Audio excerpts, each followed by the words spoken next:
What's going on, Jerome's? Happy Monday. So the Super Bowl is in the rear view, but of course, as Vikings fans, we're not involved in the Super Bowl. But we have to make everything about us. We have to be very narcissistic. What does this mean for me and for the Super Bowl Champione Chiefs?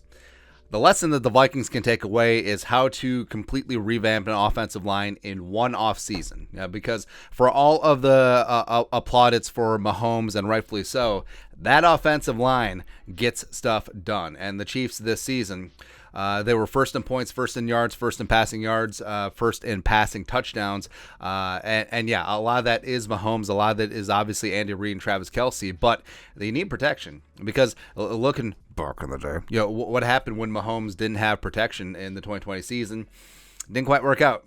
Wasn't that good. But also, they're 8th in rushing yards per attempt this season at 4.7. And Isaiah Pacheco is a stud. We also love Jerick McKinnon, but it's also not like they have elite running backs back there. But they're able to run the football. They're second in third down percentage, second in red zone, and it really does start up front. And the Eagles, the same way. That offensive line maybe didn't get as much credit as it deserves. And they do have a bully up front. The Chiefs obviously do too. And Mahomes, he does have some escapability when he's not dealing with a high ankle sprain, or hell, even when he is dealing with a high ankle sprain. But you're not going to confuse him with a running quarterback. Like, he's not in the same conversation as Josh Allen or Lamar Jackson or Jalen Hurts in terms of mobility. But he can move a little bit. But he only had 29 sacks this year, 15th in the league. Cousins had 46, which was a career high for him, 5th most in the National Football League. And that really was up front. And the Chiefs, like we said, they hit the hard reset button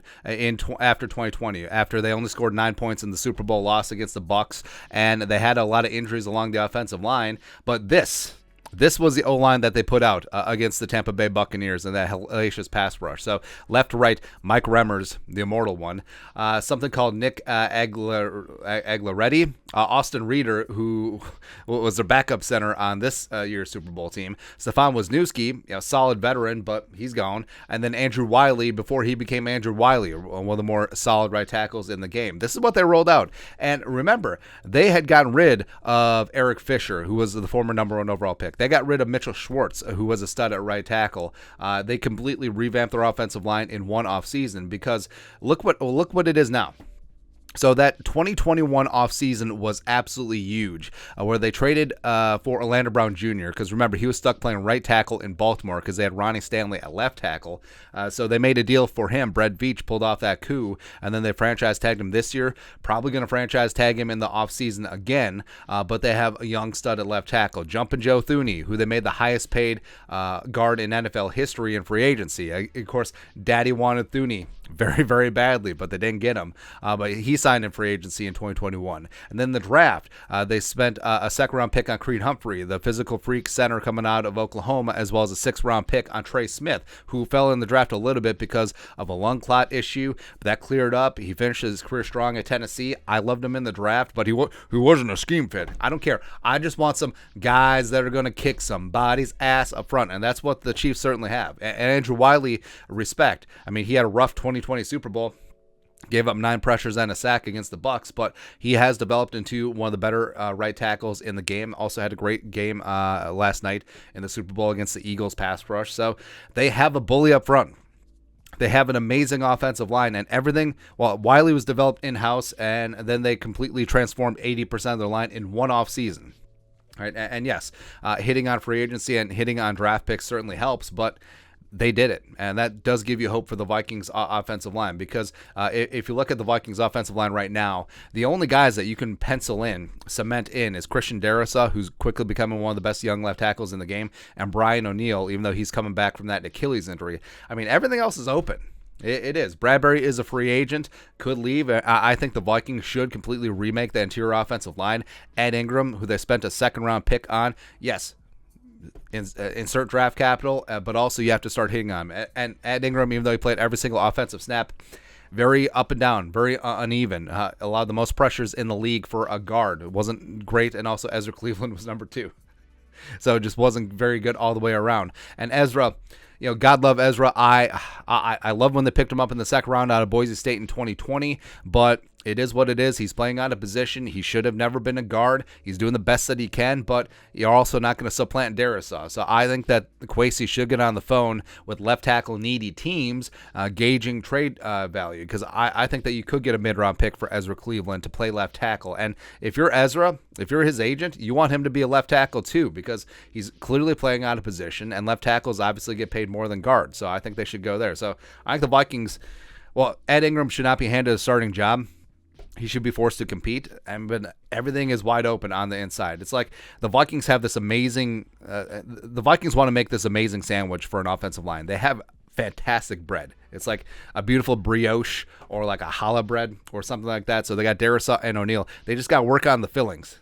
Like, is there anything more depressing than a sandwich where you have good bread but really horrible meat and cheese on the inside?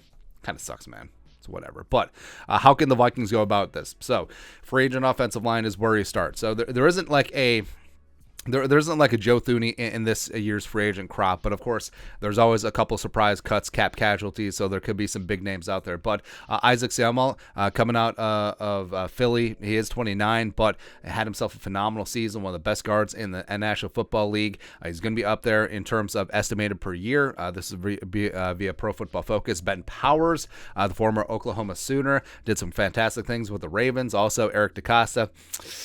He's not too keen on re-signing some of his guys, so he's okay letting them walk in free agency, but Powers would be a fantastic pickup for the Vikings. Dalton Reisner is a guy who's I've had a crush on forever. Now, Reisner's played only left guard for the Broncos, but at Kansas State he played right tackle, which is inconsequential for the Vikings, but he also spent a year playing center, so Nate Davis applied to Charlotte. If we're going to go full scheme change, go full scheme change. Like Nate Davis is a man gap powerhouse. Ethan Posich is a guy that I've had a crush on forever, from LSU to Seattle. Has versatility to play all five spots, but center is where he's been shining. Connor McGovern had himself a nice season with the Jets. He's going to be in demand in free agency. Will Hernandez.